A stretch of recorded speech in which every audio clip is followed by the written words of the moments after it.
இலங்கை கடற்பரப்பிற்குள் அத்துமீறி பிரவேசித்து நெடுந்தீவு கடற்பரப்பில் கடற்றொழிலில் ஈடுபட்ட குற்றச்சாட்டில் கைதான 12 இந்திய மீனவர்களையும் எதிர்வரும் 4ஆம் தேதி வரையில் விளக்கமறியலில் வைக்குமாறு ஊர்காவல்துறை நீதவான் நீதிமன்றம் உத்தரவிட்டுள்ளது.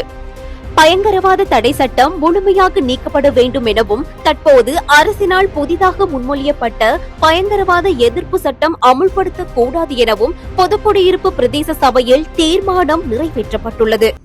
அதிகாரத்தை தவறாக பயன்படுத்தியதாக எழுந்த சந்தேகத்தின் பேரில் பிரித்தானிய மன்னர் சார்ல்ஸின் சகோதரரான முன்னாள் இளவரசர் ஆண்ட்ரூ மவுண்ட் பேர்டன் வின்சர் கைது செய்யப்பட்டுள்ளார்.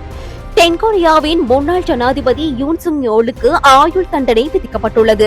ராணுவ சட்டத்தை பிரகடனப்படுத்த முயற்சித்ததைத் தொடர்ந்து கிளர்ச்சிக்கு தலைமை தாங்கிய குற்றச்சாட்டில் குற்றவாளியாக காணப்பட்டமையினாலேயே அவருக்கு இந்த தண்டனை விதிக்கப்பட்டுள்ளதாக வெளிநாட்டு ஊடக செய்திகள் தெரிவிக்கின்றன.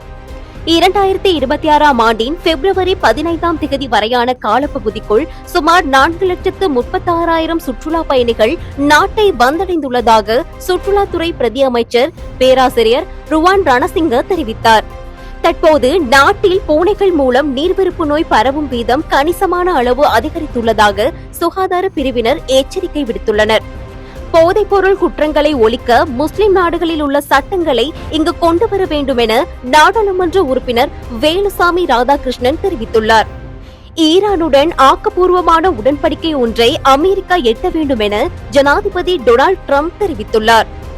மலையக பாடசாலைகளின் காணி உரிமம் மற்றும் கல்வி அபிவிருத்தி குறித்த விசேட கலந்துரையாடல் ஒன்று பிரதமர் கலாநிதி ஹரிணி அமரசூரிய தலைமையில் நேற்று நாடாளுமன்ற கட்டட தொகுதியில் நடைபெற்றது.